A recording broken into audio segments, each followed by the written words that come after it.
eu não estava disposto a esperar. Iniciei minha carreira aparecendo em programas de rádio e televisão por todo o Canadá e depois nos Estados Unidos também. Falava às pessoas sobre essas tecnologias para criar mudanças e garantia que, se quiséssemos mudar nossas vidas, que se tratasse de um hábito enfraquecedor ou de uma fobia que nos controlava há anos, esse comportamento ou padrão emocional podia ser mudado numa questão de minutos, mesmo para quem vinha tentando a transformação há anos. Era um conceito radical? Pode apostar que sim, mas eu argumentava com veemência que todas as mudanças são criadas num momento. Acontece apenas que a maioria das pessoas espera até ter certeza de que as coisas vão acontecer antes de decidir efetuar uma mudança.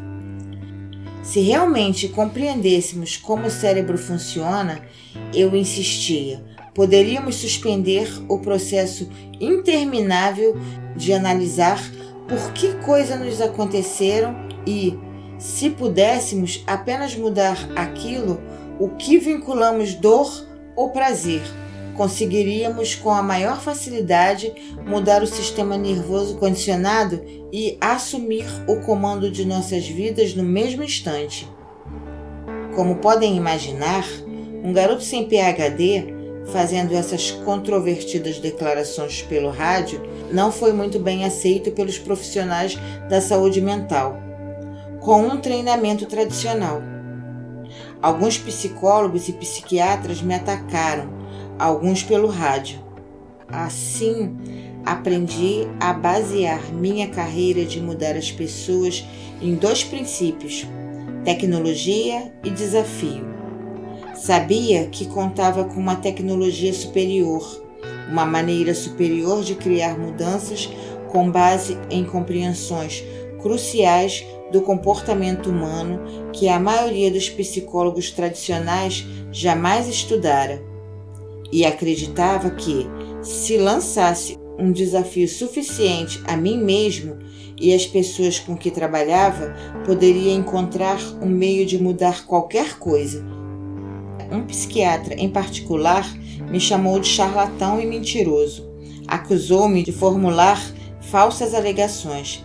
Desafiei-o a surpreender seu pessimismo e me conceder a oportunidade de trabalhar com um de seus pacientes, alguém que ele não conseguiria mudar depois de anos de trabalho. Era uma iniciativa ousada e, a princípio, ele não atendeu meu pedido. Mas depois de utilizar um pouco de alavanca, uma técnica que descreverei no próximo capítulo, acabei conseguindo que o psiquiatra permitisse que uma de suas pacientes, por sua livre e espontânea vontade, comparecesse a uma das minhas sessões gratuitas. Ela concordou em me deixar trabalhar com ela na frente de todo mundo. Em 15 minutos, acabei com a fobia de cobras da mulher. E na ocasião, ela já tinha 7 anos de terapia com o psiquiatra que acabara de me atacar. Para dizer o mínimo, ele ficou espantado. Mais importante ainda, podem imaginar as referências que isso criou para mim e o senso de certeza que me proporcionou sobre o que era capaz de realizar? Tornei-me um homem delirante. Percorri todo o país, mostrando às pessoas como as mudanças podiam ocorrer num instante. Descobri que em qualquer parte as pessoas se mostravam céticas no início, mas, à medida que apresentava resultados mensuráveis diante de seus olhos, conseguia não apenas atrair sua atenção e seu interesse, mas também obter sua disposição em aplicar o que eu dizia, a fim de produzir resultados concretos em suas próprias vidas. Por que a maioria das pessoas acha que a mudança demora tanto tempo? Um motivo óbvio é que as pessoas já tentaram várias vezes por meio da força de vontade e fracassaram. A suposição que fazem então é a de que as mudanças importantes devem levar muito tempo e são sempre difíceis. Na verdade, só é difícil porque a maioria das pessoas não sabe como mudar. Não temos uma estratégia eficaz. A força de vontade por si só não é suficiente. Não se queremos obter uma mudança permanente. O segundo motivo para não mudarmos depressa é o fato de que, em nossa cultura, temos um conjunto de convicções que nos impedem de usar nossas capacidades intrínsecas. Em termos culturais, vinculamos associações negativas à ideia de mudança imediata.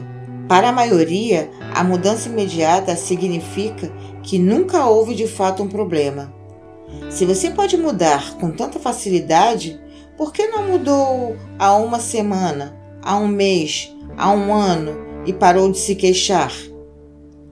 Por exemplo, quão depressa uma pessoa pode se recuperar da perda de um ente amado e começar a se sentir diferente? Em termos físicos, as pessoas possuem a capacidade de fazer isso na manhã seguinte. Mas não é o que acontece. Por quê? Porque temos em nossa cultura um conjunto de convicções determinando que devemos lamentar por um certo período. Pense a respeito. Se no dia seguinte à perda de uma pessoa amada você não se lamentasse, isso não causaria muita dor em sua vida? Primeiro, os outros logo achariam que você não se importava com a pessoa que perdeu. E com base no condicionamento cultural, você próprio pode começar a pensar também que não se importava. O conceito de superar a morte com tanta facilidade é doloroso demais. Optamos pela dor da lamentação em vez de mudar nossas convicções até ficarmos satisfeitos de que foram cumpridas as regras e os padrões culturais sobre o que é apropriado. Mas há culturas em que as pessoas comemoram quando alguém morre. Por quê? Acreditam que Deus sempre sabe o momento certo para deixarmos este mundo e que a morte é uma evolução. Também acreditam que se você lamentasse a morte de alguém, estaria apenas demonstrando sua falta de compreensão da vida e também seu egoísmo. Como a pessoa foi para um lugar melhor, você sente pena de si mesmo. Vinculam o prazer à morte e a dor à lamentação. E por isso lamentar um morto não faz parte de sua cultura. Não estou dizendo que o lamento é ruim ou errado, mas apenas que precisamos compreender que se baseia em nossas convicções de que levamos muito tempo para nos recuperarmos da dor. Fazendo conferências por todos os Estados Unidos, eu encorajava as pessoas a promoverem mudanças em suas vidas, muitas vezes em 30 minutos ou menos. Não restava a menor dúvida de que criava muita controvérsia, e quanto mais sucesso obtinha, mais me tornava confiante e determinado.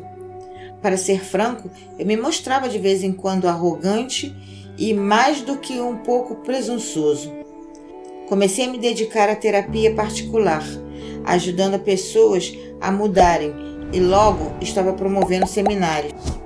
Em poucos anos, eu passava 3 em cada 4 semanas viajando, sempre me pressionando ao máximo, dando tudo de mim, empenhando em ampliar minha capacidade de promover um impacto positivo sobre o maior número de pessoas no prazo mais curto. Os resultados obtidos se tornaram um tanto lendários. Os psicólogos e psiquiatras pararam de me atacar e se interessaram em aprender minhas técnicas para usar com seus pacientes. Ao mesmo tempo, minhas atitudes mudaram, passei a ser mais equilibrado, mas nunca perdi a paixão por querer ajudar tantas pessoas quanto pudesse. Um dia, não muito tempo depois da primeira edição de Poder Sem Limites, eu estava dando autógrafos ao final de um dos meus seminários para executivos em São Francisco. Refletia sobre as incríveis recompensas que colhera por meio dos compromissos que assumira comigo mesmo, quando ainda cursava a escola secundária. Os compromissos de crescer, expandir, contribuir e assim fazer a diferença. À medida que cada rosto sorridente se adiantava, compreendi que sentia a mais profunda gratidão por ter desenvolvido habilidades que podem fazer a diferença em ajudar as pessoas a mudarem praticamente qualquer coisa em suas vidas.